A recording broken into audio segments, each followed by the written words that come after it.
Hello and welcome. We're going to get into another video. This we're going to showcase Tekteon, how to build, how to use, what are the best things to put on him. I don't have him on my account. I tried my best to pull him and I didn't get him. I get Narma, so I am not going to complain about that. Okay, let's just set that clear. I'm actually happy that I pulled Narma. So my friend Need No Name has pulled him and we're going to showcase the build and I'm going to tell you, more importantly, how to counter him. So if you don't have him, you still need to watch this video because I will tell you the best ways to counter him, and one of these ways, 3 of these ways are actually fusions. So you don't need to be like, oh my god, this is a Kraken video, I'm not gonna watch. Okay, so let's talk about Tekteon. So what makes Tekteon nuts? Very quick guys, get yourself a free legendary Narma by clicking the link in my description. You will also get 3 amazing epics, Anax, Uugo, and Mausoleum Mage. All you need to do is, number 1, log out of Play and Play on your PC and uninstall it. Number 2, click the link in the description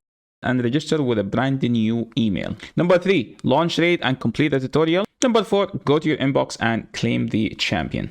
So don't miss out on the great chance to get Narma and 3 very strong epics. So make sure to click my link before it expires. First is his passive. At the start of each round, he's going to place a poison cloud buff on this champion. What does that mean? That means everything you do will weak hit on him. But you're going to be like, oh, it's just going to be 1 turn. And then what after? Well, his A3 is going to put poison cloud for the 3 turn. I don't know what to say here. But who the F would use such a kit on an HP champion that is a lockout champion and can do damage and can't get killed? If this is a Void Legendary, how would a Void Mythical look like? Like, I want to just sit here and be like, what are you going to do for Void Mythicals? Like, let's say Void Mythical drop out next year, and then we will have Void Legendaries that are better than this. I can't even imagine how Void Mythicals will look like. This ability is insane by itself. Like, he's gonna put Taunt, Poison Cloud, and a protected shield equal to 30% of this champion's max HP on all allies for 2 turns. So there is a champion that has a similar type of passive. His name is Bayak. Bayak basically doesn't make you crit on him, but at least you hit a normal hit. With this guy, it's going to be a weak hit. Like, it's worse. Usually, if I play against Bayak and Bayak provoke my nuker, I leave the game. I don't want to play that.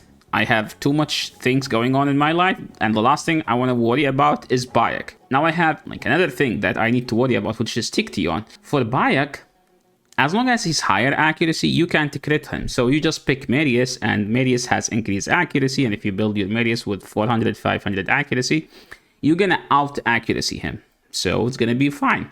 But what are you gonna do with this guy? So yeah, this is an insane ability. And then you go here. It's a double hit. It's an HP damage based.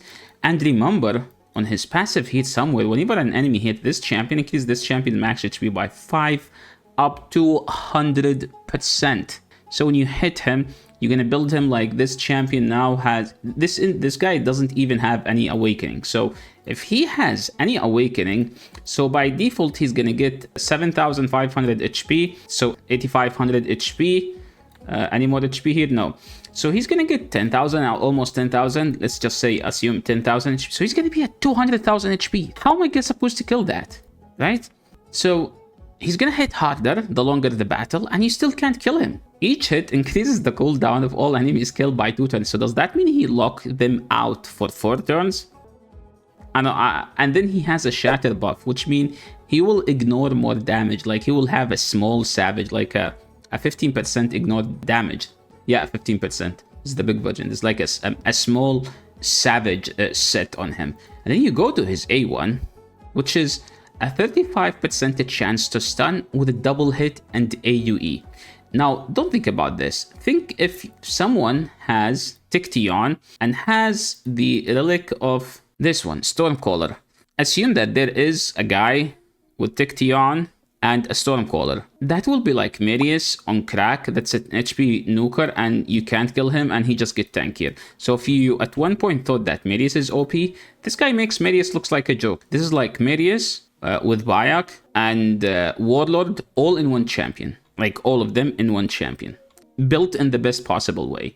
So yeah, the gear that I recommend on building him on. Number one, if you have a 5-star soul and above, because you do need the 5-star soul, you need the accuracy, you need the crit damage from 4-star, you need the HP from the 1-star, you need the defense from the 3-star so you can get tankier. I would say just build him in 9 pieces Mercurial. But if you don't have a warlord and you just simply need him for the lockout, just build him like this, which is basically supersonic and stats. And Feral is the best stat-friendly champion. It's more than just that, okay? What does Feral do? Place block debuff on the wearer at the start of the round for 2 turns, which mean even if you place bombs, I don't know, is there a champion in the game that place bombs? I can't think of. So even if they try to place bombs on you, they still can't because their hit will be weak. Technically, there is Poison Cloud, and they can't strip that because we also have block debuff. And if you build him in Mercurial, there is no way to do it. But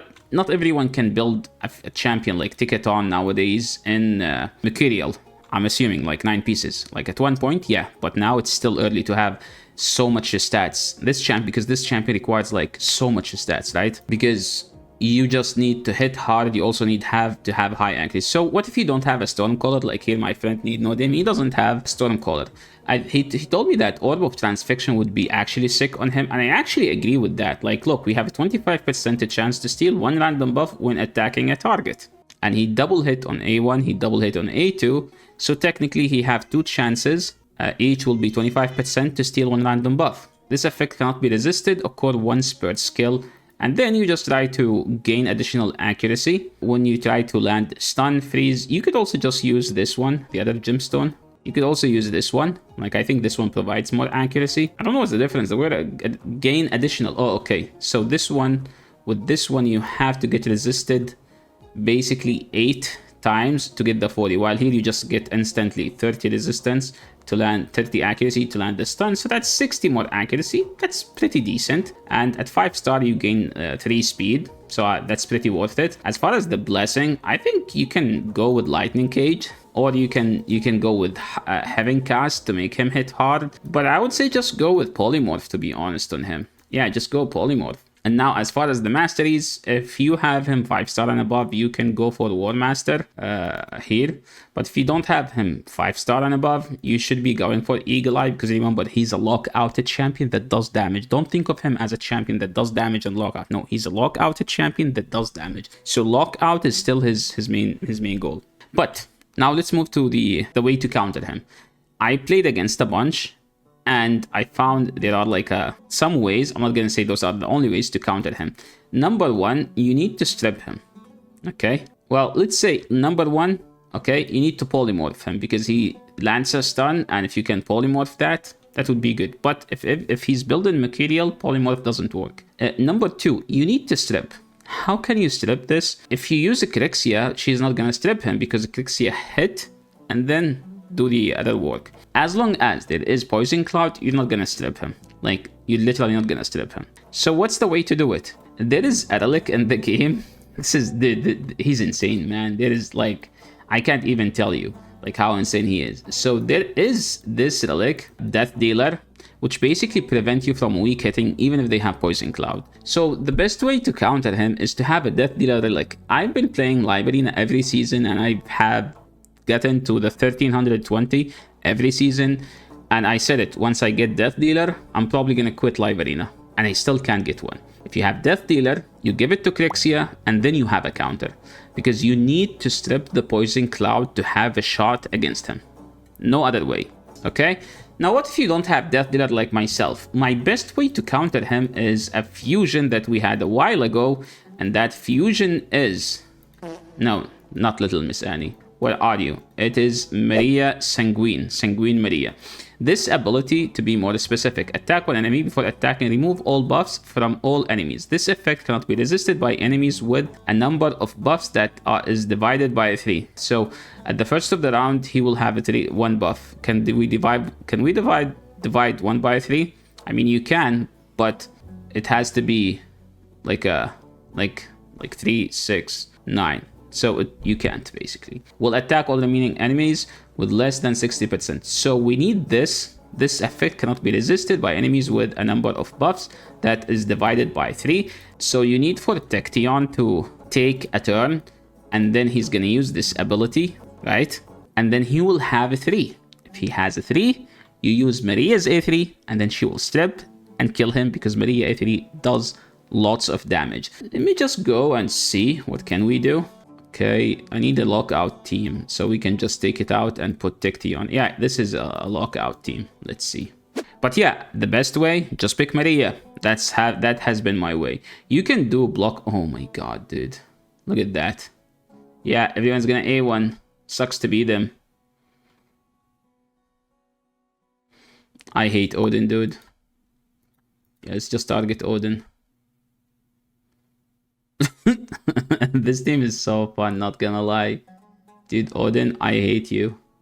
Look at that. Lockout.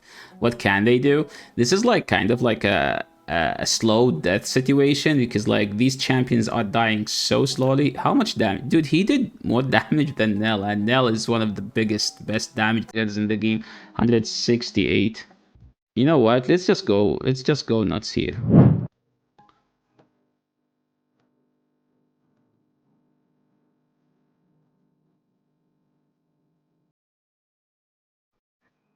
Okay. Isn't this one the lockout? Yeah, decrease. Oh, I have to use it this way. Yeah, we're gonna kill our team. So, remember when I told you about Mercurial? So this is why you put him in Mercurial, because if I have a Mercurial, this guy right here will be out. So this is another way to counter him. Anything that places buffs, debuffs, like Nell and Vulcanus. So the reason why he's so busted right now, because we are in Mercurial meta and you're supposed to build him in Mercurial, but if you don't have a 6-star soul on him, that's why he is dying. So this is another like a team that like the reason I put it against this team, because I want to show you like why Mercurial on him is insane. And if we have a Stormcaller, he would be like soloing right here, but we don't. So yeah, this is like how to build him and how to deal with him. Now, sadly, you can't see Mercurial before you go to the battle, so you have to assume he's in Mercurial. And I would say Maria has been, for me, the best counter for him. I always pick it against him.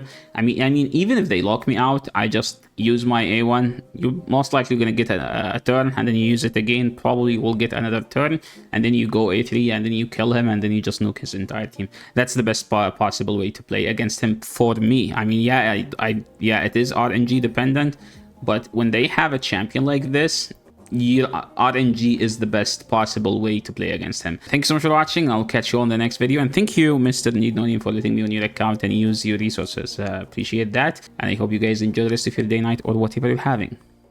Peace.